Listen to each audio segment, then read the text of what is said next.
తో ఆమె నిలబడడం చూసి యావత్ తెలుగు జాతి గర్వపడింది.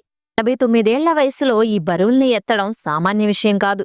దీని వెనుక సంవత్సరాల తరబడి క్రమశిక్షణ, నిద్రలేని రాత్రులు, కండరాల నొప్పులు, భరించే సహనం ఉన్నాయని చెప్పొచ్చు. ప్రగతి మహావతి గారి జీవితం ఒక తెరిచిన పుస్తకం లాంటిది.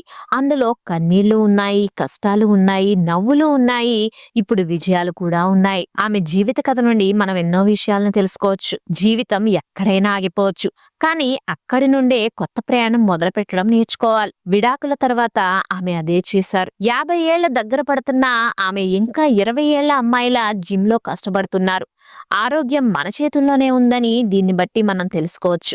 ఏం చేస్తున్నావు అని అడిగే సమాజం ఎందుకు చేస్తున్నావు అని విమర్శించింది.